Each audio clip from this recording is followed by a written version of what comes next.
తెలుగుదేశం వాళ్ళు ఒక్క పని కూడా చేయరు. చంద్రబాబు నాయుడు గారికి తెలిసింది రెండే పని చేయడం కాదు. ఒకటి శిలాఫలకం వేస్తాడు, పని ఎవరైనా చేస్తే వచ్చి శంకు మళ్ళా రిబ్బన్ కటింగ్ చేసి పోతాడు. మా నియోజకవర్గంలో అందరూ కూడా ఒక కథ చెప్పుకుంటా అంటారు. ఏం రా అంటే వేటగాడి కథ. ఒక వేటగాడు ఉన్నాడంట, భయంకరమైన భీకరమైన యుద్ధం చేసి అడవిలో పులిని చంపినాడంట. చంపిన తర్వాత పాపం వేటగాడికి కూడా బాగా దెబ్బలు తగిలినాయంట. ఆ దెబ్బలకు ఆ నొప్పులకు తట్టుకోలేక ఆడి నుంచి వెళ్ళిపోతే తర్వాత చంద్రబాబు నాయుడు లాంటి వాడు వచ్చినాడు. ఆడికి వచ్చి ఆ పులిగుండే గోర్లు పళ్ళు అన్ని ఎత్తుకొని పోయి నేనే చంపినది నేను నేడంతా. అట్ట ఏ ఒక్క పని కూడా ఈ రాష్ట్రంలో వాళ్ళు చేయరు. ఎందుకంటే ఇక్కడ గొప్పగా వాళ్ళు ఏం చెప్పుకుంటారంటే ఇంకొకటి హెచ్ఎన్ఎస్ఎస్ పనుల గురించి చెప్పుకుంటారు. హెచ్ఎన్ఎస్ఎస్ పనులు ఎన్టీ రామారావు గారిది ఆలోచన అయితే, అడ్మినిస్ట్రేటివ్ శాంక్షన్ ఇచ్చింది వాళ్ళైతే, దానిలో పూర్తి చేసిందంతా కూడా వైఎస్ రాజశేఖర రెడ్డి గారు అప్పుడు ఉన్నటువంటి కాంగ్రెస్ ప్రభుత్వం. అంతే తప్ప చంద్రబాబు నాయుడుకు దానికి ఎటువంటి సంబంధం కూడా లేదు. అలాగనే ఈరోజు మీరు ఏమన్నా అడగండి, తప్పించుకునేటివే ఉంటాయి తప్ప సమాధానం చెప్పారు. లడ్డు గురించి అడిగినామంటే తప్పించుకుంటారు, మనోళ్ళపైన దాడులు చేస్తారు. మా ఊర్లో పాపం అందరు పోయి సార్ యూరియా కొరత ఉంది సార్ అంటే రే వద్దురా మీకే మంచిది కాదు క్యాన్సర్ వస్తుంది అన్నారు. అంటే ఇంకా ఎవడు యూరియా గురించి అడగకూడదు. ఏం సార్ 18 ఏళ్ళు దాటిన మహిళలకు అందరికి 1500 ఇస్తారంటే ఏం చేసుకుంటారమ్మా నా దగ్గర ఉంటే భద్రంగా ఉంటాయి అవన్నీ అంటాడు. అంటే ఏ మాట మాట్లాడినా కూడా అబద్ధమే తప్ప ఇంకొకటి లేదు. పవన్ కళ్యాణ్ గారు ఒకరు ఉన్నారు, మీకు ఏ ఆపద వచ్చినా నాది పూచి నన్ను నమ్మి ఆ పక్క ఓటేయండి అని అడిగినారు. పాపం నమ్మి ఓటేస్తే 2 సంవత్సరాలు అయింది, ఈ రోజు వరకు మా నియోజకవర్గాల పక్కకు కూడా రాలేన్నాం. ఆయన కేవలం 2-3 నియోజకవర్గాలు తప్ప ఏడ తిరగాడు.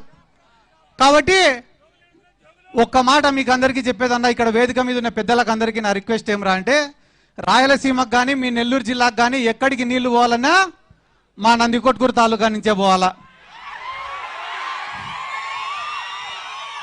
ఇట్లా గోరకల్లు రిజర్వాయర్కు పోవాలన్నా, అవుకు రిజర్వాయర్కు పోవాలన్నా, జిఎన్ఎస్ఎస్ ప్రాజెక్టు కింద ఉండే 11 రిజర్వాయర్లకు, గండికోటకు కానీ వామికొండకు కానీ సర్వరాయ సాగర్ కానీ మన 11 ప్రాజెక్టులు జిఎన్ఎస్ కింద పోవాలన్నా, కేసీ కెనాల్కు నీళ్లు పోవాలన్నా, నిప్పులవాగు ద్వారా కేసీ కెనాల్కు పోవాలన్నా, మీకు వెలిగోడ రిజర్వాయర్కు పోవాలన్నా, బ్రహ్మం సాగర్కు నీళ్లు పోవాలన్నా, కంటలేరుకు నీళ్లు పోవాలన్నా, సోమశీలకు నీళ్లు పోవాలన్నా, చివరికి మెడ్రాస్కు నీళ్లు పోవాలన్నా కూడా మా నందికొట్కూరు తాలూకా నుంచే పోవాలా.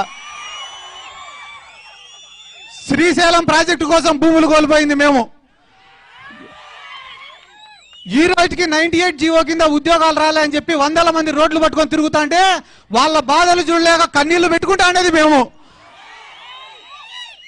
ఇంతమందికి నీళ్ళు ఇచ్చి ఇన్ని భూములు ఇచ్చి ఈ రోజు మా ప్రాంతంలో నిలబడే ప్రాజెక్టులు ఎందుకు పనికిరావంటే మాట్లాడే వాళ్ళు మా నియోజకవర్గాలలోకి వస్తే చెప్పులతోటి చీపుర్లతోటి ఖచ్చితంగా తంతామని కూడా చెప్తున్నాం. ఎందుకంటే ఎన్నో ప్రాజెక్టులకు లేవన్నా పోతిరెడ్డిపాడు కావచ్చు, బనకచెర్ల కావచ్చు, ఇట్లా పోతే హెచ్ఎన్ఎస్ఎస్ కావచ్చు, మల్యాల లిఫ్ట్ ఇరిగేషన్ కావచ్చు, ముచ్చుమారి ఎత్తిపోతల పథకం కావచ్చు, ఏ ప్రాజెక్ట్ వచ్చినా మేము భూములు కోల్పోతున్నాం, సర్వస్వం కోల్పోతున్నాం, ఈ ప్రాంతం ఇడిచిపెట్టి వలసలు పోతున్నాం. అందరూ మాట్లాడుకుంటున్నారు. ముఖ్యంగా మా ప్రాంతానికి వచ్చేది ఏముంది? ప్రతి సంవత్సరం ఒక రైతు అనేవాడు పంటేస్తే నష్టమే. ఇసుపెటాకులు ఆడేటువంటి కన్నా ఒకరోజు మంచి ముక్క పడుతుందేమో కానీ రైతుకు మాత్రం పండించిన పంటకు మంచి రేటు రాదు. ఒరే మొక్కజొన్న కొనుగోలు కేంద్రం పెట్టండిరా, ఆ మూల నుంచి ఈ మూల వరకు మొక్కజొన్ననే వేసినాం రా మేము అంటే మొక్కజొన్న కొనుగోలు కేంద్రం మాత్రం పెట్టరు. ఈరోజు కొత్తగా కందుల కొనుగోలు కేంద్రాలు పెడతారట. నేను నిన్ననే అందరిని అడిగినా ఎందుకు పెట్టినారా కందుల కొనుగోలు కేంద్రం అంటే అన్న పంట లేదన్నా అందుకని పెట్టినాడు అని అడుగుతా. కాబట్టి ఇంకా పెద్దలు చాలా మంది ఒక 2-3% డబ్బులు ఉండే వాళ్ళు ఉన్నారు, కానీ వాళ్ళు అవతల పార్టీలో ఉన్నారన్నా.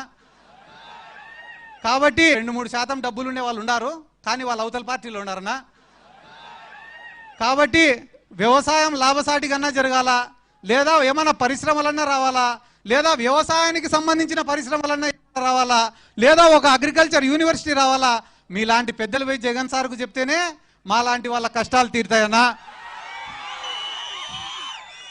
ఎందుకు నేను ఈ మాట మీకు చెప్తానా అంటే ఇదే నియోజకవర్గంలో కేవలం ఇద్దరి దగ్గరనే డబ్బులు ఉన్నాయన్నా, వాళ్ళిద్దరు కూడా అవతల పక్కనే ఉన్నారు.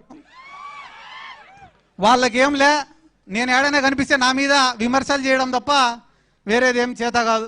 కాబట్టి నా సిన్సియర్ రిక్వెస్ట్ అన్న, మీరే జగన్ సార్ దగ్గరికి తీసుకుపోవాలా. ఈ నందికొట్కూరు నియోజకవర్గం అంటే నిజంగానే చెప్తానన్నా, ఏవో 2-3 తప్పిదాల వల్ల ఓడిపోయినాం తప్ప వైఎస్ఆర్ కాంగ్రెస్ పార్టీకి కంచుకోటన్న మా నందికొట్కూరు నియోజకవర్గం.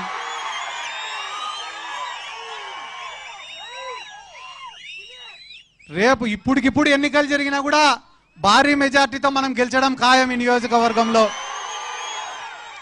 ఎందుకంటే మీకు కేవలం ఒక్కరోజు సమయం ఇస్తేనే వచ్చినటువంటి జనం. కాబట్టి మాకు కూడా ఇంతగా గడిచిన 2 రోజులుగా సహకరించినటువంటి కాటసాని రాంభూపాల్ రెడ్డి గారికి, మిగతా వేదిక మీద ఉన్న పెద్దలకు అందరికీ నా ధన్యవాదాలు తెలుపుకుంటూ మరొకసారి మీకందరికీ నా శిరస్సు వంచి నమస్కారాలు తెలియజేసుకుంటూ సెలవు తీసుకుంటున్నాను. జై జగన్, జై జగన్, జై రాయలసీమ.